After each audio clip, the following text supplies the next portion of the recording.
രാഹുൽ മാങ്കൂട്ടത്തിനെതിരായ ലൈംഗിക ആരോപണം നിയമ നടപടിക്കില്ലെന്നും മൊഴി നൽകാൻ തയ്യാറല്ലെന്നും ഇരകളായ സ്ത്രീകൾ. സ്വർണ്ണവില ഏറ്റവും ഉയർന്ന നിലയിൽ. ഗ്രാമിന് 20 രൂപ കൂടി. ഗ്രാമിന് 10,130 രൂപയും പവന് 81,040 രൂപയുമാണ് ഇന്നത്തെ വില. ബുള്ളറ്റ് ലേഡി നിഖില അറസ്റ്റിൽ. ലഹരിക്കേസിൽ സംസ്ഥാനത്ത് ആദ്യമായി കരുതൽ തടങ്കിലാകുന്ന യുവതിയാണ്. അതിരുവിട്ട് നേപ്പാൾ കലാപം. മുൻ പ്രധാനമന്ത്രിയുടെ ഭാര്യയെ ജീവനോടെ കത്തിച്ചു കൊന്നു. മാധ്യമ സ്ഥാപനങ്ങളും ചുട്ടരിച്ചു. തടവിൽ കഴിയുന്ന പലസ്തീനികളെ സർക്കാർ പട്ടിണിക്കിടുന്നു.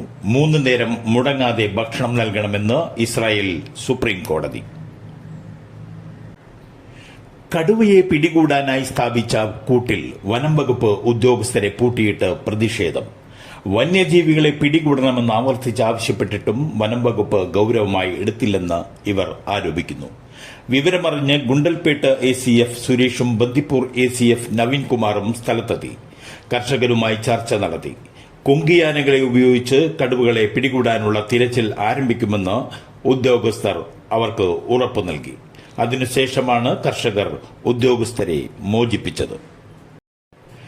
CP രാധാകൃഷ്ണൻ ഇന്ത്യയുടെ പുതിയ ഉപരാഷ്ട്രപതി. ജയം 452 വോട്ടുകൾക്ക്. പ്രതിപക്ഷത്തിന് പാരയായി 15 വോട്ടുകൾ.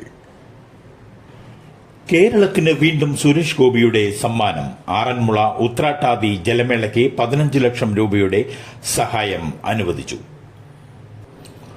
ഉപരാഷ്ട്രപതിക്ക് സുരക്ഷാ ഭീഷണിയുള്ളതായി ഇന്റലിജൻസ് റിപ്പോർട്ട്. Z+ കാറ്റഗറി സുരക്ഷ ഒരുക്കി കേന്ദ്ര ആഭ്യന്തര മന്ത്രാലയം.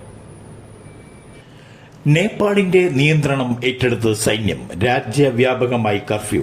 ആക്രമണങ്ങൾ ഉണ്ടായാൽ കർശന നടപടിയെന്ന് മുന്നറിയിപ്പ്.